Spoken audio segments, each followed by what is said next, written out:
वहां नहीं है था। लेकिन जनहित में विपक्ष के लिए 4 पॉइंट ऐसे हैं जहां विपक्ष की आवाज दबाई गई। नंबर 1, विपक्ष के नेता ने आवाज उठाई कि आपने जो बजट स्पीच थी उसमें कहीं SYL का जिक्र नहीं था, और SYL एक लाइफलाइन है किसान की प्रदेश की। उस पर डिस्कशन की मांग की थी कि भाई इस पर डिस्कशन हो, और अगर ये भी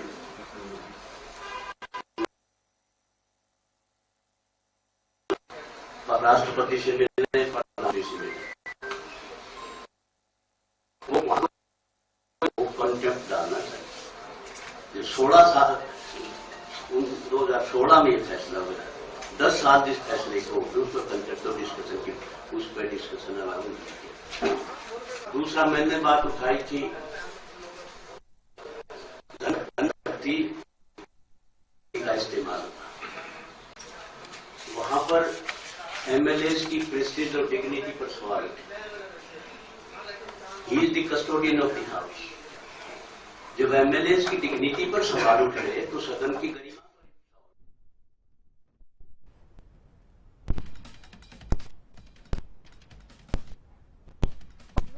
राज्यपाल से कई मांगे रखी गई हैं। IAS पंकज अग्रवाल के खिलाफ अनुशासनात्मक कार्रवाई की मांग कांग्रेस ने की है। दोषियों के खिलाफ सख्त कार्रवाई और निष्पक्ष जांच की मांग भी की गई है, और साथ ही मामले की उच्च स्तरीय जांच की मांग कांग्रेस के प्रतिनिधिमंडल ने राज्यपाल से की है। राज्यपाल से मुलाकात की, ज्ञापन सौंपा, और राज्यसभा चुनाव में कई सारे आरोप लगाए गए हैं कांग्रेस की तरफ से। दोषियों के खिलाफ सख्त कार्रवाई और निष्पक्ष जांच की मांग कांग्रेस ने रखी है। इसके साथ ही मामले की उच्च स्तरीय जांच की मांग भी की है। मतगणना प्रक्रिया में छेड़छाड़ की कोशिश की, ऐसे भी आरोप हैं। रिटर्निंग ऑफिसर के खिलाफ अनुशासनात्मक कार्रवाई की मांग कांग्रेस की ओर से की गई है। बता दें कि कांग्रेस की ओर से तमाम आरोप बीजेपी पर लगाए गए। रिटर्निंग ऑफिसर पर भी आरोप है। पक्षपात और मनमानी करने के गंभीर आरोप कांग्रेस की ओर से लगाए गए। IAS पंकज अग्रवाल पर गंभीर आरोप हैं, न केवल बीजेपी पर बल्कि रिटर्निंग ऑफिसर पर भी तमाम गंभीर आरोप कांग्रेस की ओर से लगाए गए हैं। जानबूझकर वोट को खारिज और अवैध किया गया, ऐसे आरोप हैं। मतगणना प्रक्रिया में छेड़छाड़ की कोशिश का भी आरोप। कांग्रेस पोलिंग एजेंट्स की आपत्तियों को नजरअंदाज करने के आरोप कांग्रेस ने लगाए हैं। सरकार पर अनैतिक, अलोकतांत्रिक और अहंकारी व्यवहार का आरोप है। सरकार को लोकतांत्रिक मर्यादाओं का पालन करने के निर्देश दें। IAS पंकज अग्रवाल के खिलाफ अनुशासनात्मक कार्रवाई की जाए। दोषियों के खिलाफ सख्त कार्रवाई और निष्पक्ष जांच की मांग कांग्रेस की ओर से की गई है।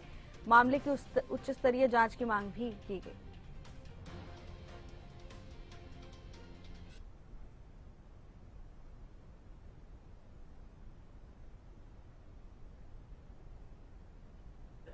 IAS पंकज अग्रवाल पर गंभीर आरोप कांग्रेस ने लगाए हैं। कांग्रेस विधायकों के वोट जानबूझकर और अवैध तरीके से खारिज करने का आरोप लगाया गया है। भी चर्चा हुई। खुद पिछले सेशन में खट्टर सरकार ने रिजोल्यूशन पास किया था SYL पर। आज वो मुद्दा सेंट्रल गवर्नमेंट का होगा।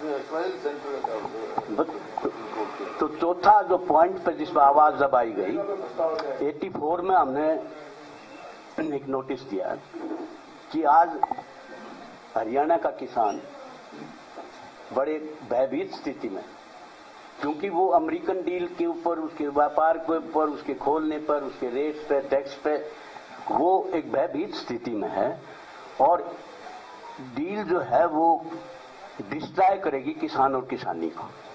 इस बात पर हमारा नोटिस था कि आज किसान बांट दे जाए कि भाई, जबकि एक ही बिल्डिंग है, 2 हाउसेज है। पंजाब के हाउस में इसके ऊपर 4 घंटे डिस्कशन चला, रिजोल्यूशन पास करके डाला गया। गैस के ऊपर डिस्कशन हुआ, उन्होंने प्रदर्शन करा रूलिंग पार्टी उस पर। तो यहाँ हमारा डिस्कशन नहीं हुआ इन दोनों नोटिस पर। इसका मतलब 4 ऐसे मुद्दे थे प्रदेश के जिनके ऊपर डिस्कशन अलाउ नहीं हुआ।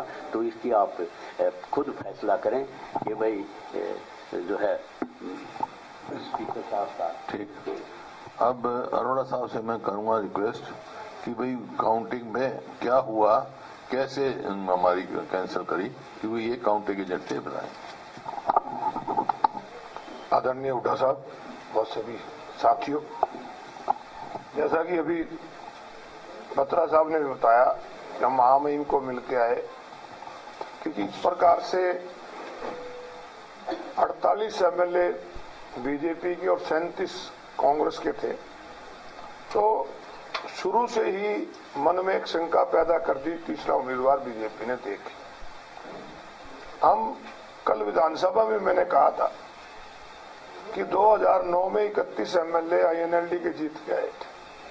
हुड्डा साहब मुख्यमंत्री थे, उस समय 2 राज्यसभा की सीटें पहली बार जब आई तो एक सीट कांग्रेस ने उम्मीदवार खड़ा किया और एक करा लोकदल ने, जो रणबीर गंगवा आज मंत्री हैं, वो राज्यसभा में चुन के गए। इन्होंने कहा नहीं, एक बैकवर्ड समाज का दूसरा नहीं, अनबिकमिंग ऑफ द कॉन्स्टिट्यूशनल फिर आया। He deliberately and illegally rejected the Congress MLA's vote, accepted and allowed the invalid votes in favor of the BJP independent candidates. He even attempted to temper the counting process and procedure to influence the election outcome in favor of the independent candidate. He contemptuously ignored and rejected all valid objections, complaints made by the Congress polling agents. The Congress Party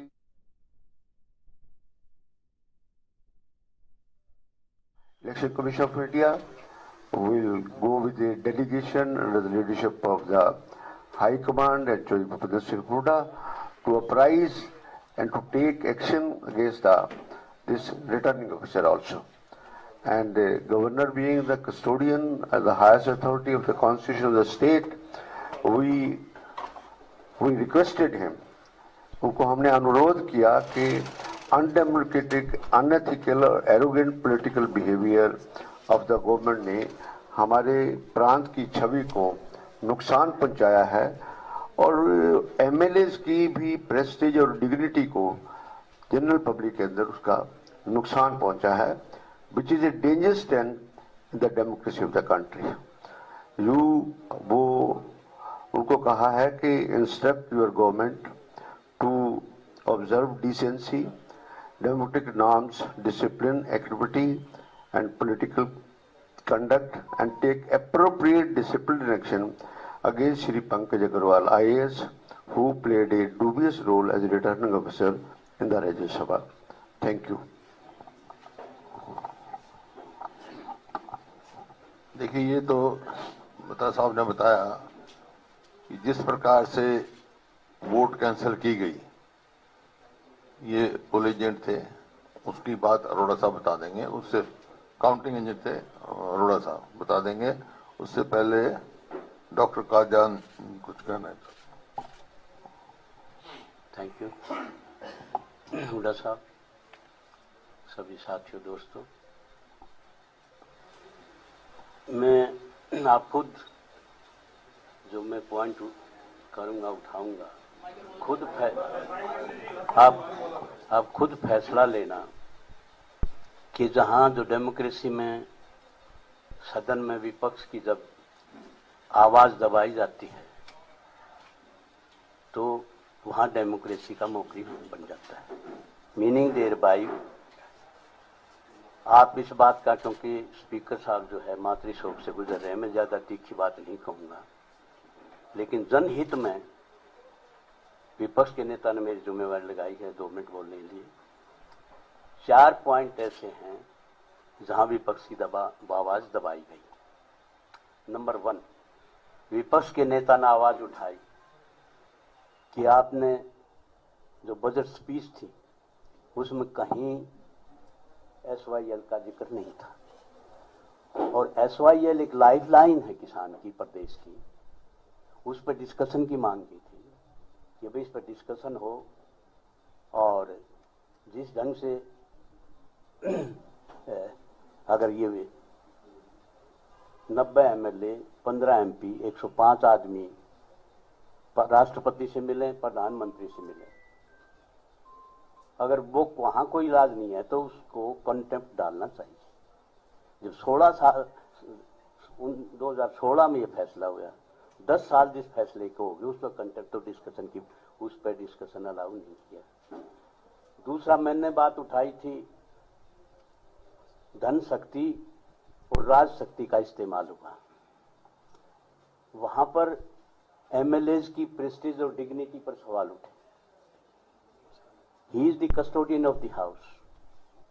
जब MLAs की dignity पर सवाल उठ गए तो सदन की गरिमा पर सवाल उठे।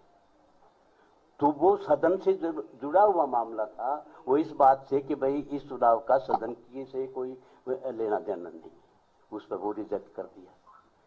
तीसरा मैं बताऊंगा डेमोक्रेसी के इतिहास में या हरियाणा के इतिहास में आप उठाना, 84 में एक बहुत मैंडेटरी राइट है, सेक्शन 84 एक हथियार है हर एमएलए के पास कि वो कोई जनहित का मुद्दा उस नोटिस के तहत डिस्कस करवा सकता है उसमें।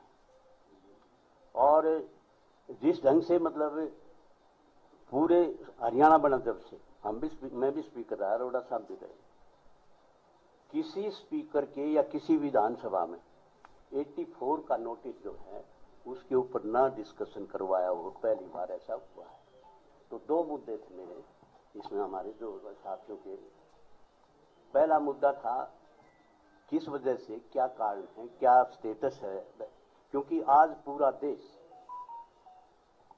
में जो गृहिणी है उसके माइंड में एक पैनिक है, शॉर्टेज ऑफ गैस और इंक्रीजिंग प्राइसेस। तो स्टेट ने अपनी सिचुएशन बतानी थी इस पे कि भाई पैनिक नहीं है और इसमें ये हमारी स्टेटस है, ये हमारा मतलब हमारी पाइप, सेंट्रल गवर्नमेंट की इंस्ट्रक्शन भी आई हैं, उनका बताना चाहिए था पाइपलाइन बिछेंगे क्या नहीं बिछेगा।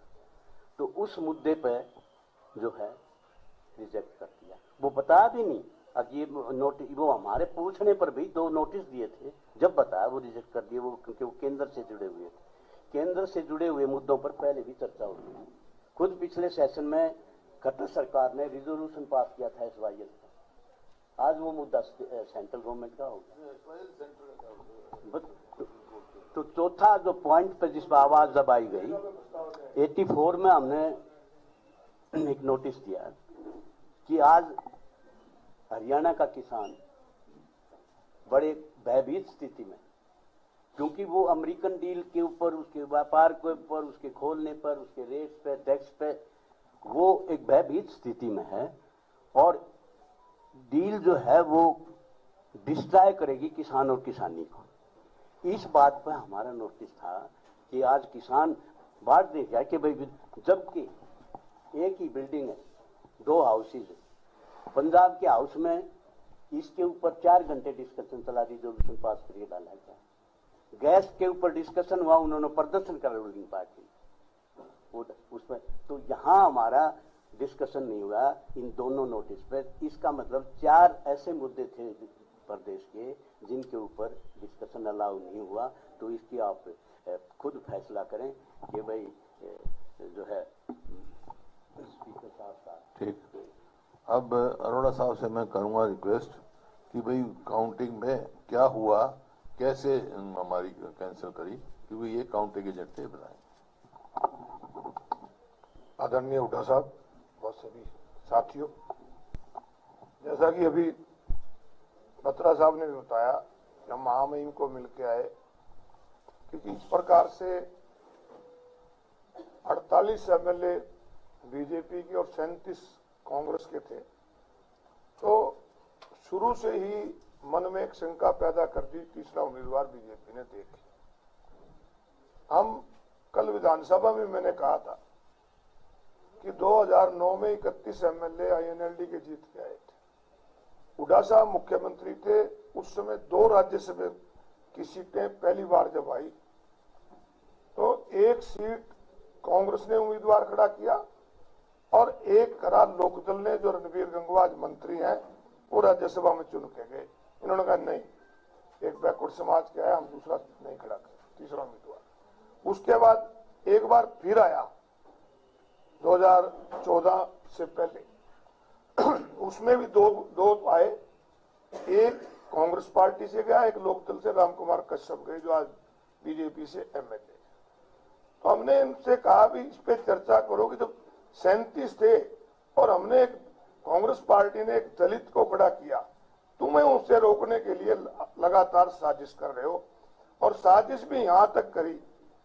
मैंने भी 36 साल हो गए और आप में से बहुत लोग हैं जो 40-40 साल से पत्रकारिता करते हैं, कि जब हमारे सदस्य परमवीर जी वोट डालने गए, लगभग 2 बजे के करीब इन्होंने वोट डाली, किसी का कोई ऑब्जेक्शन नहीं, वोट जो बेल्ट था बेल्ट बॉक्स में चला गया।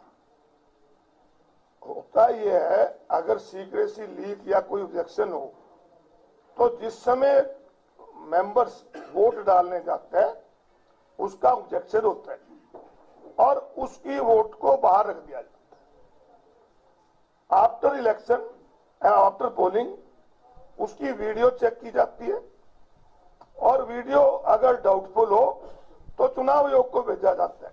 आपको याद हो पिछले चुनाव में किरण चौधरी जी की वोट साइड में रख दी गई थी और बाद में जब चुनाव आयोग से परमिशन आई थी वो वोट कास्ट की गई थी और इनकी वोट कास्ट हो गई और उसके 2 घंटे बाद ऑब्जेक्शन देके और बगैर इलेक्शन कमीशन से पूछे रिजेक्ट करके इलेक्शन कमीशन को सूचना दे दी गई। इससे ज्यादा मेरे ख्याल प्रजातंत्र का गला नहीं घोटा जा सकता। और उसके बाद जब काउंटिंग शुरू हुई, काउंटिंग में उन्होंने 4 वोटें पे ऑब्जेक्शन आया, 3 वोटों पे उन्होंने ऑब्जेक्शन किया, 1 पे हमने की। उनमें 2 वोटें ऐसी थी, 2 बेल्ट, जो जिसपे बीजेपी वालों ने और इंडिपेंडेंट ने ऑब्जेक्शन किया और जो हमारे रिटर्निंग अफसर थे उन्होंने उस पर डिसीजन दिया कि नहीं ये वैलिड है, उसको वैलिड बॉक्स में रख दिया। और एक बार नहीं, उन्होंने 6 बार ऑब्जेक्शन रेज किया और 6 की 6 बार उनका ऑब्जेक्शन ओवर रूल करके वो वैलिड गिन ली गई। और उसके बाद जब वो वैलिड गिन ली गई और जब बाद में फाइनल डिसीजन दिया, कहते 4 वोट रिजेक्ट। इससे ज्यादा अनडेमोक्रेटिक नहीं हो सकता और इस प्रकार से प्रजातंत्र का गला घोटने का प्रयास बीजेपी द्वारा किया गया। एक मिनट बता देता हूं।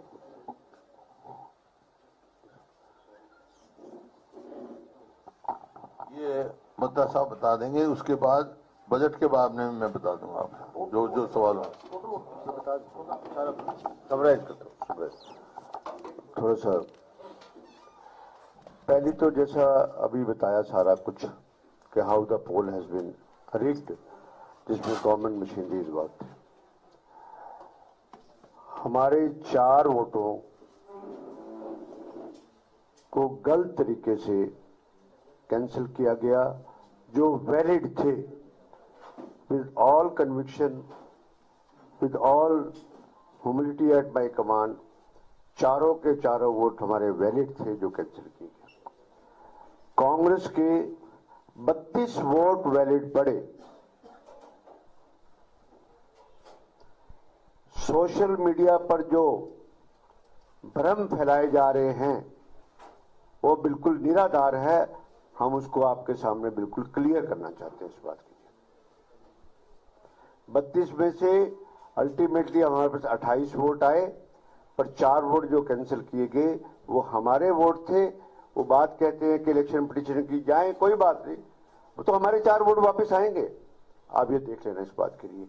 इसलिए मीडिया के लोगों से भी और लोगों से भी ये प्रेरित है कि जब उनको नहीं तो ये भ्रम की स्थिति ना बनाए कि ये 4 वोट जो हुए थे वो बाद में क्वेश्चन पूछ लेना, बाद में क्वेश्चन पूछ लेना, उसमें कोई बात नहीं, कोई बात नहीं। उसके बाद गवर्नर को भी हमने सब कुछ लिखा और उस लिखने के बाद एक बात और भी कहता हूं कि this presiding officer he is guilty of misconduct, he is guilty of the misbehavior that is legal. I don't say misbehavior, कोई personal misbehavior, but that comes under the definition of the misbehavior legal. He was under the duty bound to perform his constitutional duty with utmost honesty and impartial manner. He was under the tremendous pressure. Rest, जैसे अरोड़ा साहब ने आपको सारा कुछ बताया कि ये BJP के एजेंट के रूप में काम कर रहा था, ऐसा हमने गवर्नर साहब को भी लिखा है। सिर्फ हम जहां नहीं कह रहे, गवर्नर साहब को भी लिखा है। और जो वहां पर रूलिंग पार्टी के बीजेपी के इलेक्शन एजेंट थे और उनके पोलिंग एजेंट थे, इंडिपेंडेंट के पोलिंग एजेंट थे, ये वीडियो की रिकॉर्डिंग की बात है तो मैं आपके सामने कह रहा हूं। वो बार बार इस तरह रिटर्निंग ऑफिसर पर दबाव डालते थे, उसको धमकाते थे कि हमें सेटिस्फाई करो, हमें सेटिस्फाई करो, हमें सेटिस्फाई करो। मैं कहता हूं कि वो वीडियो पब्लिक डोमेन में आनी चाहिए और आरओ के कंडक्ट का और सरकार के कंडक्ट का इस बारे में पता जाना चाहिए कि वहां पर जो बिहेवियर था वो वीडियोग्राफी इन्होंने सीज जरूर कर दी है, पर हम इलेक्शन कमीशन से जरूर कहेंगे और इस बात का सत्य का पता लगना चाहिए और झूठ का पर्दाफाश होना चाहिए। इन्हीं शब्दों के साथ सर आपसे सवाल ये था कि आपने कहा कि 32 आपकी वैलिड थी, 4 आपके प्रभारी जी कह रहे हैं कि क्रॉस होगी, एक और वोट कौन सी है सर जिस पे डाउट है? that is not the issue. Why you are raising this issue? We said that 4 voted. There are other technicalities also. There are other technicalities also. 36 से हुई ना सर, मतलब फिर वो सोशल मीडिया नहीं ऐसा नहीं है। जब हम खत्म कर लें सवाल पे पूछे, जितने सवाल पूछ लेना। वो बोल रहे हैं बीच में तो सवाल पूछ रहे हैं।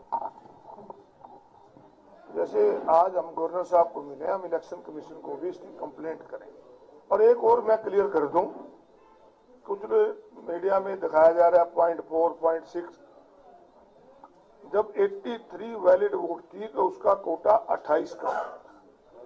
हमारी वोट 28 पड़ी है, बीजेपी की 39 पड़ी है और इंडिपेंडेंट को 16 पड़ी है। ये नहीं है कि भी हम पॉइंट से जीतते हैं, हम 12 वोट, हमारा जो कोटा 28 का था वो पूरा होने के बाद इसमें कोई वो नहीं होता कि उधर जाएंगे कि नहीं जाएंगे।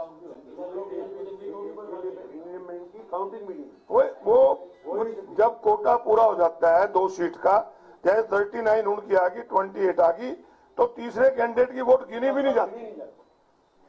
तो ये जो परंपरा जा रहा है भी थोड़ा सा बच के, ये सारी चीजें उनकी एक मैनिपुलेशन थी, उनकी साजिश का पार्ट था वोट को रिजेक्ट करना। बाकी उठा साहब और कुछ किसी ने कहा ना, आपने कुछ कहना और कह रहे थे ना, आप कह रहे थे। हाँ तो बोल लो ना।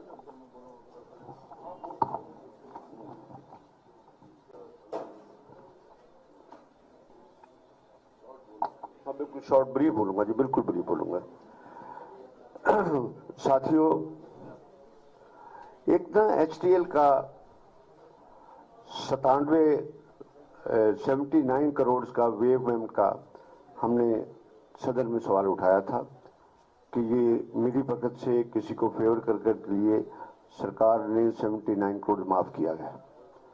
उसके बारे में इतना बताना चाहता हूं कि मुख्यमंत्री जी ने जो फैक्ट्स सदन के अंदर कहे, मैं विद ऑल कन्विक्शन कह रहा हूं कि वो असत्य थे। उन्होंने ये कहा कि ये लोन कांग्रेस के टाइम में दिया गया था, जो बिल्कुल गलत है। लगता है कि जिन ऑफिसर्स ने इस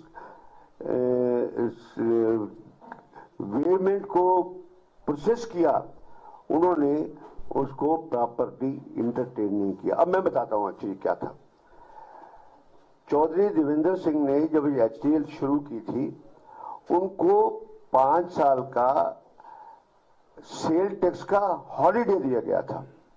मुख्यमंत्री सदन के अंदर कह रहे थे कांग्रेस ने 18 करोड़ रुपए का कर्जा दिया था, टैक्स का सेल टैक्स का हॉलिडे दिया गया था उनको, विदाउट इंटरेस्ट आपको 5 साल हम सेल टैक्स की, पर 5 साल के बाद हम आपसे सेल टैक्स लेंगे। फैक्ट्री चलानी होती है, नया एंटरप्रेन्योर आता है, एक अच्छी फैक्ट्री वो चला रहे थे, बहुत अच्छे परिवार से थे, सब कुछ थे। उसके बाद जो टाइम खत्म हो गया, जब टाइम खत्म हो गया, उसके बाद उस सेल टैक्स की कैलकुलेशन की गई कि कितना ड्यू था। उसके साथ एक इंडस्ट्री डिपार्टमेंट का भी 2-3 करोड़ रुपया था। 18 करोड़ रुपया प्रिंसिपल अमाउंट असरटेन किया गया और वो 12 मई 2098 को इंटरटेन करके और उन्होंने जमीन मॉर्गेज की और उस अमाउंट को सरकार को उनको कहा गया कि 5 साल में वापस करो। It is never known. बोला कांग्रेस के टाइम में क्या था, कांग्रेस के खड्डे बोए हुए हैं, ये बोए हुए हैं। He did state the complete facts. एक पैसा भी कोई कर्जा सरकार ने उनको नहीं दिया था। ये पेमेंट की थी और प्रिंसिपल थी, उसका उन्होंने नहीं दिया। उसके बाद ये इनका एनसीएलटी के अंदर सभी बात है। मैं छोटी बात करूंगा कि भी लंबी हो जाएगी, कुछ है, हम इस बारे में रोहतक में पेशी करेंगे, डिटेल्स में सारा कुछ है।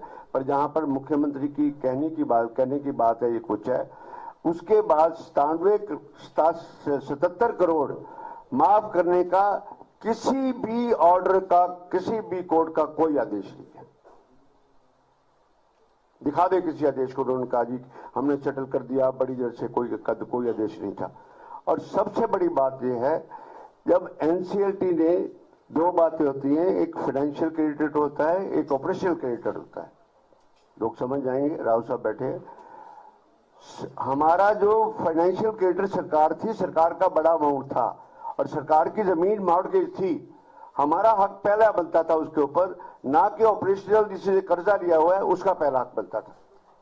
सरकार ने कोई प्ली नहीं दी, सरकार इसकी प्ली को माना नहीं गया, सरकार ने अपने ट्रिब्यूनल में कोई बात नहीं की। मुख्यमंत्री ने एक बात और कही कि सुप्रीम कोर्ट में फैसला हुआ था। ये बिल्कुल तथ्य से सुप्रीम कोर्ट में रेजोल्यूशन प्लान के खिलाफ सीता देवी जी, अब उनकी मृत्यु हो चुकी है, स्वर्गीय सीता देवी जी ने, क्योंकि उनके पति की प्रॉपर्टी थी, उन्होंने रेजोल्यूशन प्लान को वहां पर चैलेंज किया था सुप्रीम कोर्ट के अंदर। इन्होंने तो किया ही नहीं कुछ। इन्होंने इंटरव्यूनर की एक एप्लीकेशन वहां पर दी थी और उस एप्लीकेशन में ये कहते हैं जी कि हमारे को जब इंस्टीट्यूशनल कैरेक्टर नहीं माना गया तो हमने अपील क्यों नहीं की। 45 दिन बीत गई थी, हमारी लिमिटेशन होगी। कोर्ट तो 1 साल की लिमिटेशन कंट्रोल करके कर सकती है। फिर एनसीएलटी ने जो ऑर्डर 25 करोड़ का किया, इसी को समराइज करता हूं उसमें, जब सरकार के 97 करोड़ रुपए बकाया हैं, 18 करोड़ की उनकी रिकवरी हो रही है, 95 करोड़ बकाया हुआ है, सरकार आज तक सरकार ने क्यों नहीं अपील की। एक आदमी को बेनिफिट देने के लिए, उसको देने के लिए 77 करोड़ रुपए किस बात में माफ किया गया। आज भी मामला पेंडिंग है। 2 कोर्ट अभी रहती है, सुप्रीम कोर्ट भी रहती है और एनएनसी अपीलेट ट्रिब्यूनल भी रहती है। उसका फैसला आने से पहले इन्होंने फेवर में उसको कर दिया। सरकार ने जो तथ्य मुख्यमंत्री ने सदन में, वो बिल्कुल तथ्य गलत थे। आप इस बात के लिए मैं मुख्यमंत्री से आपके माध्यम से स्पष्टीकरण चाहता हूं कि इन सब बातों का उस बात में स्पष्टीकरण करें। आखिरी बात इस बात का भी करें कि एनसीएलटी के अंदर इसी प्रॉपर्टी का 110 करोड़ रुपए की बिड इसी जमीन की रामा फाइनेंस कंपनी ने दी थी, जो एनसीएलटी ने अलाउड नहीं की। एनसीएलटी के बारे में सिर्फ इतना कहूंगा, एक लाइन सिर्फ कहूंगा, एनसीएलटी ऑर्डर इरोनियस, इससे ज्यादा नहीं। और NCLT has not taken all the facts and circumstances into consideration, और उसने उसको 25 करोड़ में जाने दिया। बाकी बड़ी लंबी कहानी है कि कौन उसका रजिस्ट्रेशन प्रोफेशनल जो था उसका क्या रोल था, वो बड़ी लंबी पत्रवार्ता में हो जाएगी, काफी डॉक्यूमेंट्स हैं। मुद्दा इस बात का है, इसलिए सरकार ने जानबूझ के, सरकार का तो नुकसान किया ही है, आप और शेयर होल्डर का भी नुकसान किया है, और 300 करोड़ रुपए की प्रॉपर्टी को 25 करोड़ में एक बेनामी कंपनी के नाम दे दिया है। मैं इतना ही कहना चाहता हूँ।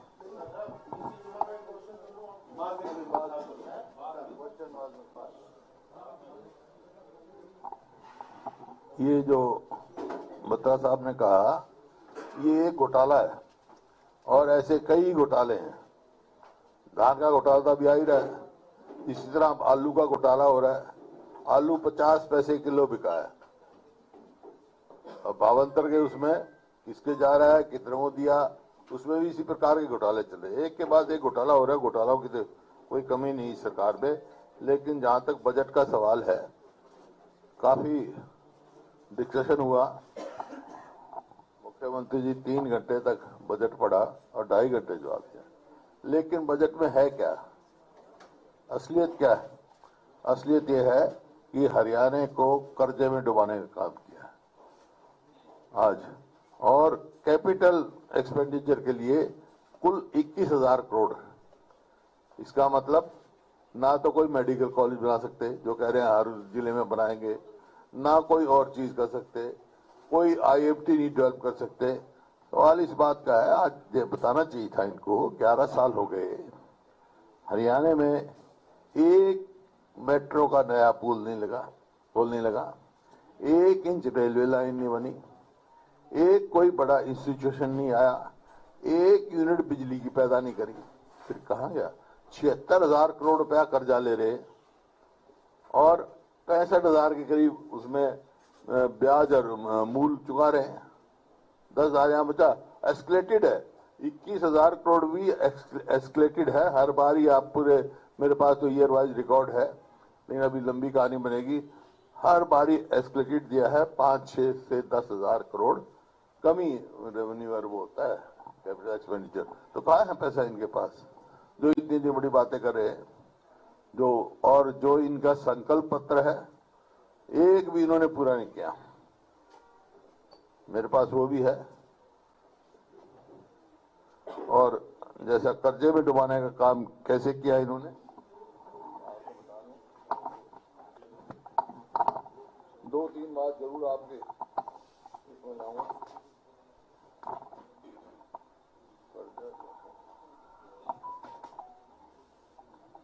स्टेट लायबिलिटीज जो है, स्टेट डेट जो है, उसमें इंटरनल डेप्ट इन्होंने बताया 3,91,345 करोड़, बजट 26-27 का ये। और स्मॉल सेविंग जो है estimated 50,000 crore. Public sector enterprises जो है वो 68,995 करोड़। 25-26 के बजट स्पीच में चीफ मिनिस्टर ने खुद कहा है। एडिशनल लायबिलिटी जो है unpaid electricity bill and subsidize वो वही है 40,193 करोड़। कुल 5,56,623 करोड़। तो भी कहते हैं नॉर्थ में चल रहे हैं हम। सीएजी ने लिखा, public account deposit small saving के बारे में लिखा है। CAG reported that liability on account of this is इतने ऑन मार्च एंडेड 36,000 उस टाइम थी। तो उस टाइम 36,000 थी, उसके बाद हर साल 3,000 से 5,000 तक बढ़ाते हैं, तो 50,000 वो हमने की है। और सीएजी ने कहा, CA stated that where principal and interest is payable by the government it should be included in the state dept. Accordingly small saving are included in the state डेप्ट। ये कहते हैं ना, स्मॉल सेविंग है state डेप्ट में नहीं count करते हैं। ये सीएजी की रिपोर्ट पढ़ रहा है। इसी प्रकार से जो स्टेट पब्लिक एंटरप्राइजेज का है, जो मैंने आपको फिगर दी है 68,995 करोड़, उसमें RBI working group has recommended that guarantee issued should be 5% of the revenue received और 0.5% of GSDP, which is less, but in Haryana state guarantee are more than 5% of GSDP. ये कहते हैं ना नॉर्म्स है, यहाँ पे नॉर्म्स नहीं रखी उन्होंने। Yes, more than 5% of HGDP। ये तो हो गया 4 वाक की, जैसे मैं कहा 4 वाक की नीति पे चल रहे हैं। कर्जा लो और घी पियो, मरने के बाद कोई नहीं पूछता। दूसरा, ये जब भी करते हैं, मैं कंपेयर करते हैं 2005 से आज तक, ग्रोथ ऑफ नॉर्मल जीएसडीपी 2005 से 14 तक हुआ 17.6% और 14-15 से 26-27 तक हुआ 10.6%। जीएसडीपी ग्रोथ कम है। फिर ग्रोथ ऑफ स्टेट डेट 2005 से 2014 तक हुआ 13.1% और 14 से 26 तक हो गया 18.1। कहाँ ले जाएंगे स्टेट को।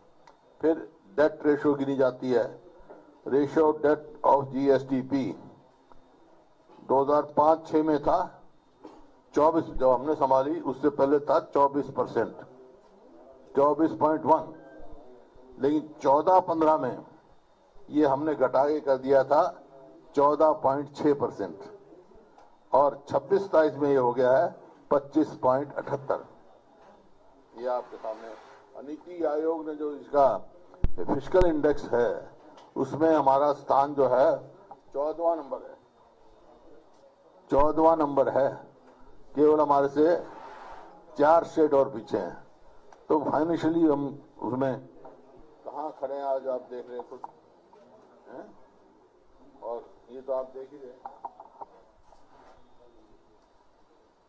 प्रधानमंत्री फसल बीमा योजना में भी बीमा कंपनी कमा रही है 2086, इनकी रिपोर्ट है। आप इस प्रकार से कोई भी आप देखें, मैं ये कह रहा हूं आज हम कहाँ खड़े हैं, ये इंडेक्स कहाँ खड़े हैं। हरियाणा की बीजेपी सरकार स्कूली शिक्षा को लेकर उच्चतर शिक्षा का बंटाधार कर दिया।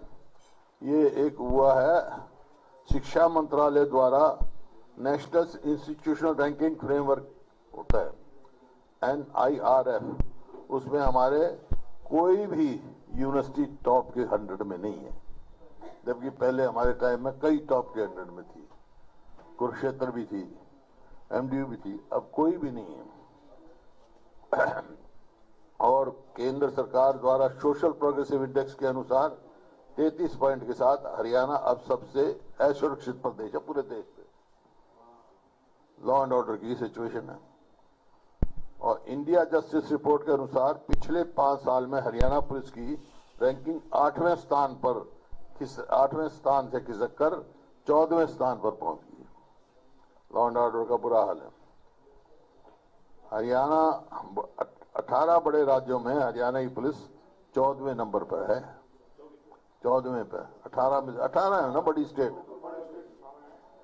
हैप्पीनेस इंडेक्स में हरियाणा देश में 16वें नंबर पर, और आपका state of performance based indicator Haryana 11वें स्थान पर है, जो ministry of rural development report है।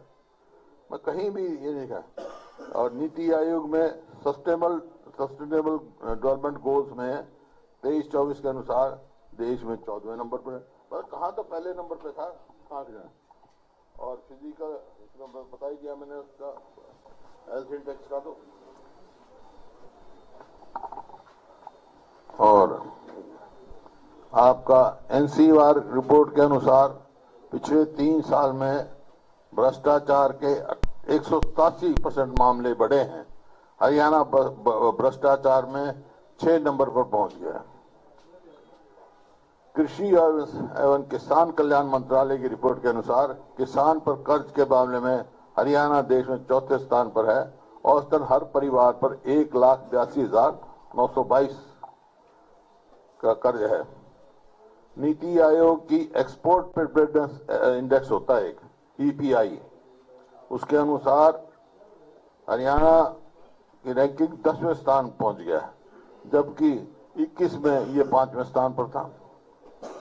इसी प्रकार से हरियाणा लगातार उद्योग पलायन कर रहे हैं। सरकारी आंकड़ों के अनुसार 2018-19 से अब तक हरियाणा में 1446 फैक्ट्री या तो बंद हो गई हैं या पलायन कर गई हैं। पिछले 5 साल में हरियाणा के औद्योगिक क्षेत्र में 12.2% गिरावट आई है।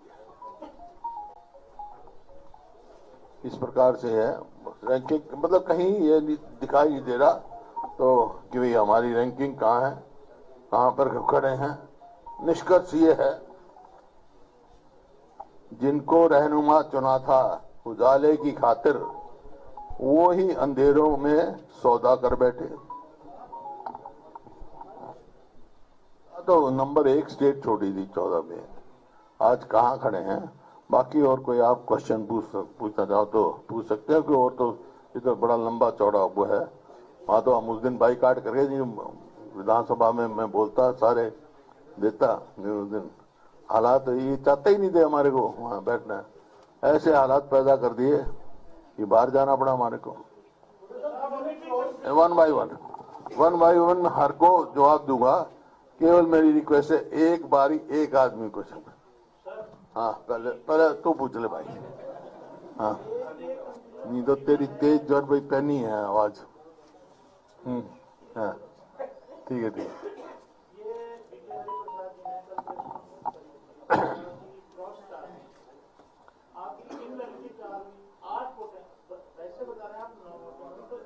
ऐसा है नहीं, आपको गलत है। उन्हें ये नहीं कहा चारों को नोटिस दिया है और 5वें की उन्होंने कहा 1-2 दिन में हम कर देंगे, करेंगे। है? हो जाएगा 1-2 दिन में। वैसे इसमें कोई डाउट नहीं है, 5 क्रॉस वोट हुई हैं। है? कौन? मैंने किसी का नहीं कहा, वो रिपोर्ट गई हुई है, वहां से आएगा नोटिस।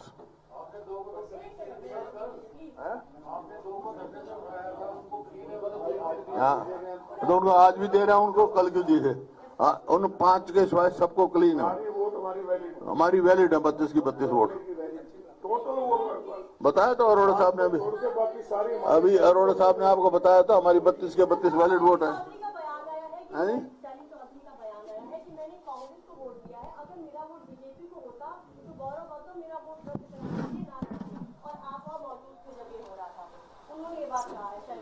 देखो, मैं उससे बंधा हुआ हूँ, मैं जानता हूँ क्या क्या जिम्मेवारी है। मेरी जिम्मेवारी ये थी, ये देखना कोई वोट कांग्रेस को दी है या खिलाफ दी है, बस। वो पार्टी को रिपोर्ट की हुई, वो कुछ भी कहें, जो मैंने बता दिया आपको। ये जो जिसकी जो जिम्मेवारी है वो काम करता है, तो पार्टी ने फैसला किया है।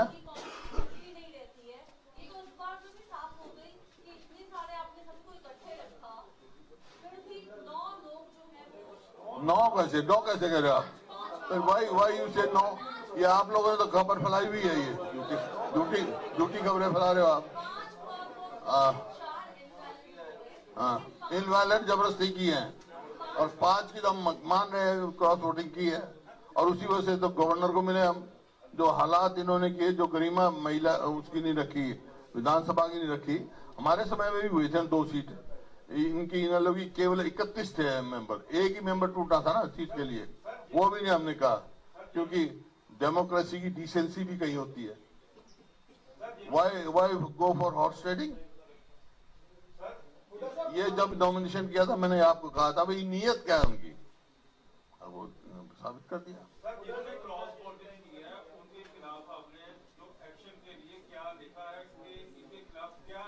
ये हाई कमांड फैसला करेगा, बता दिया धर्मपाल मलिक के भी स्टेट में, पूरी तसल्ली करके अभी तो नोटिस दिए हैं उनको, उनका जवाब आएंगे, एक्शन लेगी पार्टी जो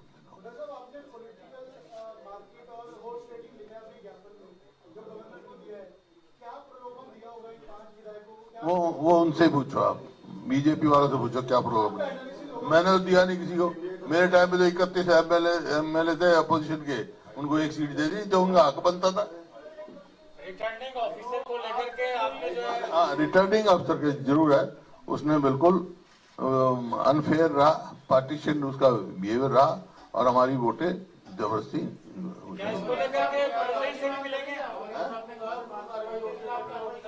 कहा था बत्रा साहब ने, हम इलेक्शन कमीशन को, इलेक्शन कमाल करा, ये इलेक्शन एजेंट थे हमारे कैंडिडेट के, एमपी साहब के इलेक्शन एजेंट थे। इलेक्शन एजेंट ने कहा है कि हम इलेक्शन कमीशन को लिखेंगे उसके खिलाफ, और वो बॉटल सी बॉन्ड।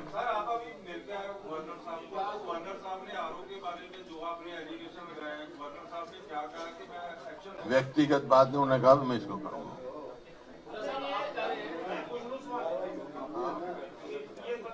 एक एक करके। हाँ, बत्रा साहब बाद में पूछना, पहले मेरे क्या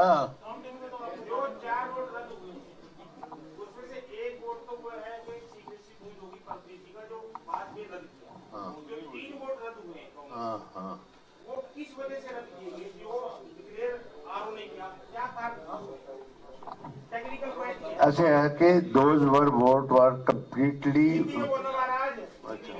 वो वोट 100% वैलिड थे। इससे ज्यादा क्या बोलो किस बात के लिए?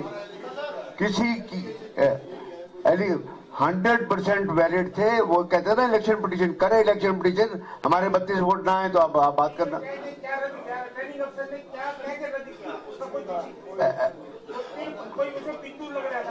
वो जब उसे रिजेक्ट किए थे ना, इतने प्रेशर में था, कुर्सी से गिर गया था, उठाया हमने, दवाई दी उसको, पानी पिलाया, और क्या, एकदम तड़ाम गिर गया।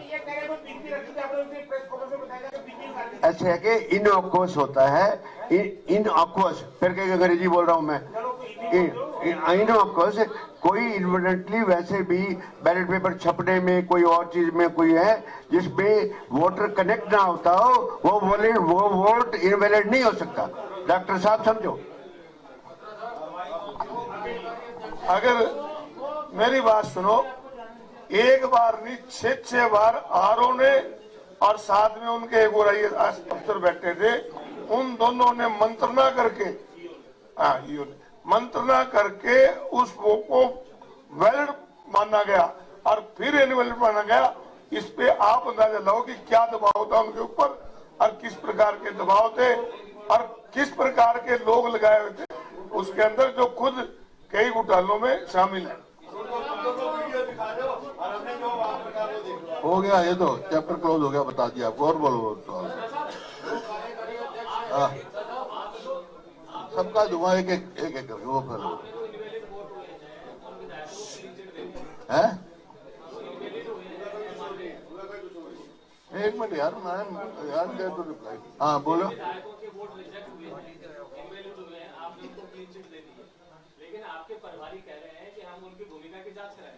देखिए, वो तो कोई होगा, लेकिन कोई मतलब जो इलेक्शन एजेंट से पूछा है ना, काउंटिंग एजेंट पूछे हैं, किसी का नहीं पता है किसकी, वो तो जान के रिजेक्ट किया उन्होंने। सर, जो कार्यकारी अध्यक्ष है उन्होंने अपने पद से रिजाइन किया है और उन्होंने ये भी कहा कि जो शहरी चौधरी में जो लोग आरोप लगा रहे हैं मैडम जी का मुकर या बाकी लोग, उनके ऊपर केस करूंगा, लिटिगेशन करूंगा। केस तो 100 बार करे। गीता बुक्कल जी ने कोई आरोप नहीं लगाया किसी पे। जो है वह जिम्मेवारी हरिप्रसाद की और मेरी थी वोट देखने की। आप क्या एक्शन, हालांकि हाईकमान के पास है ये केस, 5 क्रॉस वोट हुई, लेकिन आपने क्या रिकमेंडेशन भेजी है, क्या इंप्रेशन क्या है पार्टी का कि निकाला जाता है? ये हमारी पार्टी का इंटरनल मैटर है। I am not suppose to reveal it. जो एक्शन होगा आप सामने आ जाएगा। अभी तो नोटिस दिया है, लेट देम के अनुशासित हमारी डिसिप्लिनरी कमेटी है, वो एक्शन करती है। एक मिनट। हाँ, नहीं, किसी को भी नहीं पता, ये किसी को भी नहीं पता। आप ये कह रहे हैं साहब के हाईकमान को जो वोट गई है वो 5 एमएलए की बात होने गई है, जिसमें भी बीजेपी ने 4 का नाम दिया है, 5वें को इस दिन नोटिस जारी हो जाएगा। सर, सीएम साहब ने कहा कि आईएनएलडी जो है बी टीम है कांग्रेस का। आईएनएलडी जो है कांग्रेस का बी टीम है, सीएम ने ऐसा कहा। तो अपने वोट दे दे तो वो इंडिपेंडेंट बी टीम तो उन्हीं की है। कहाँ छोड़ दी उन्होंने बी टीम? आप देखिए, उनका जब ये 3 बजे तक 3 बजे फैसला सुनाने का क्या मतलब भाई? जब मैं कह रहा था कि भाई ये बीजेपी के भी खिलाफ है। राज्यसभा चुनाव बजट को लेकर हरियाणा की प्रेस कॉन्फ्रेंस आप सुन रहे थे। हरियाणा कांग्रेस के 32 वोट वैलिड पड़े थे। भूपेंद्र हुड्डा ने कहा कैंसिल हुए वोट 100% वैलिड थे।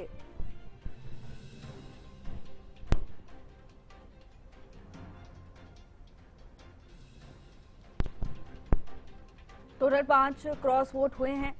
नेता प्रतिपक्ष भूपेंद्र हुड्डा ने प्रेस कॉन्फ्रेंस की और इस दौरान बजट सेशन को लेकर उन्होंने अपनी बात रखी। इसके साथ ही राज्यसभा चुनाव को लेकर कई आरोप उन्होंने बीजेपी पर भी लगाए हैं और कहा कि चारों क्रॉस वोट वाले विधायकों को नोटिस भेजा गया है। टोटल 5 क्रॉस वोट हुए हैं। हरियाणा के बजट में कुछ खास नहीं, कहा हरियाणा को कर्ज में डुबाने का काम किया है। राज्यसभा चुनाव बजट को लेकर हरियाणा कांग्रेस की प्रेस कॉन्फ्रेंस सबसे कुछ ही देर पहले आप सुन रहे थे। नेता प्रतिपक्ष भूपेंद्र हुड्डा सरकार पर एक के बाद एक उन्होंने हमले किए, निशाना साधा। कैंसिल हुए वोट 100% वैलिड थे, ये बड़ा दावा नेता प्रतिपक्ष की ओर से किया गया। कहा हमारे वोटों को जबरदस्ती इनवैलिड किया गया। चारों क्रॉस वोट वाले विधायकों को नोटिस भेजा गया है। ये भी कहा कि टोटल 5 क्रॉस वोट हुई हैं। नेता प्रतिपक्ष ने इस बात को स्वीकार किया है कि 5 क्रॉस वोट हुई हैं। अब आगे क्या कुछ कार्रवाई होगी ये हालांकि उन्होंने नहीं बताया। उन्होंने कहा कि हमारी पार्टी की ओर से जो फैसला लिया जाएगा वो लागू होगा, सबको पता चल जाएगा। कांग्रेस के 32 वोट वैलिड पड़े थे, ऐसा भूपेंद्र हुड्डा ने कहा कैंसिल हुए वोट 100% वैलिड थे।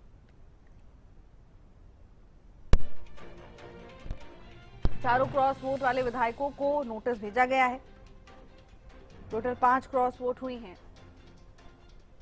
हरियाणा के बजट में कुछ भी खास नहीं है, भूपेंद्र हुड्डा ने कहा। हरियाणा को कर्ज में डुबाने का काम किया।